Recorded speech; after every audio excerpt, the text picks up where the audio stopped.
Hi people, it's Nikki Brown. You're welcome back to my channel, and today we are gonna be talking about how to live on a budget or how to save money. Yeah, and the very first point on my list is stock up on foodstuff and grocery as soon as you get paid, as soon as your salary enters and you're closing from work like this. Go straight to the market, stock up on food, grocery, and everything that you need food wise for that month. Yeah. Number two, very important, people, very important.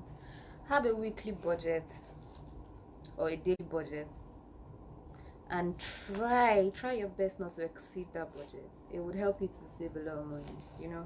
If you want to be spending like say 4k per week, make sure that you don't exceed that 4k on whatever it is you want to spend money on. Transport, junk, whatever it might be that you want to spend money on. Just make sure you don't exceed your weekly budget. It would help you to be able to account for your money and save more money. Try as much as possible to cook in your house. My people. Cook in your house. Reduce the rate at which you eat out or buy food and all of that, because apart from the fact that it's hygienic to cook your food, it would also help you to save a lot of money. You won't have to be spending huge amount of money on buying food. Number three,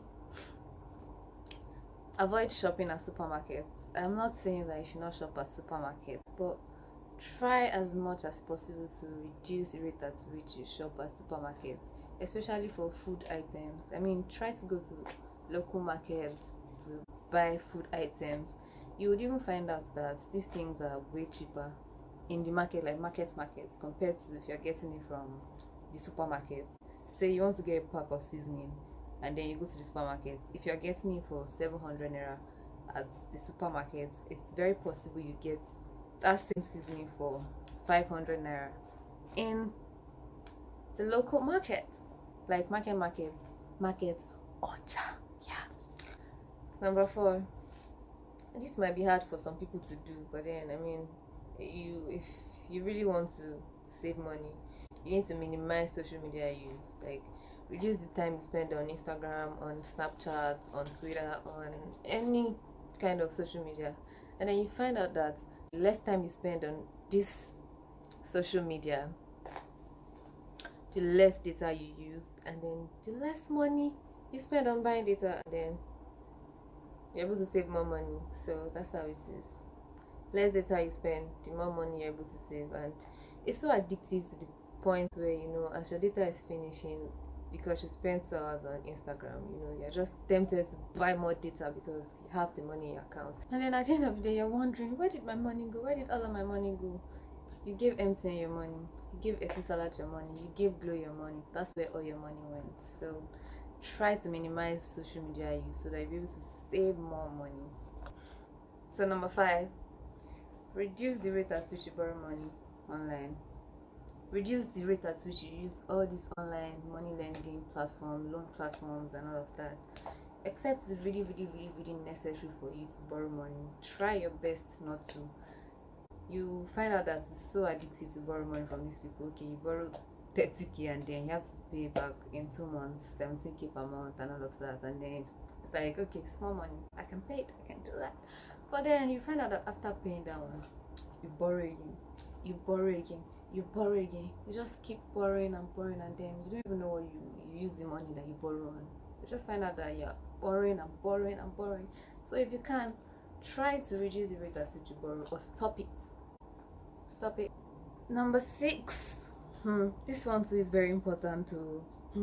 I doubt if the posh people or the sush people will be able to do it, but then let's get into it. Reduce the rate at which you use comfort rides. For example, Taxify, Uber, and all of that. Yeah, who doesn't like comfort? I love comfort, yeah. But then, constant use of these things, especially if you're not earning so much, would never let you save. And then if you get used to it, you would find it very hard to hop on public transport. So if you don't have a car, reduce the rate at which you use Uber or Taxify or something related. try sometimes to enter public transport. Try, just try it. Till you know, till you get your own car. Yeah. The last point that I have here in my notes is reduce the I want to pamper myself mentality. I want to pamper myself. You always want to pamper yourself. Beleo pampers. Reduce that mentality. Except you are buoyant enough or you're earning like a lot of money that you can afford to pamper yourself as much as you want. It's good to pamper yourself. I love pampering myself and I love being pampered.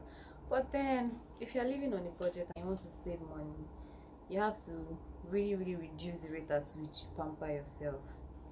You know, you always want to hang out with your friends at exotic places that you know that you cannot afford, that you know that just eating once at that place, it will really tell on your account or in your account. So I mean, you can save up for such activities, but then it shouldn't be something you do on a regular.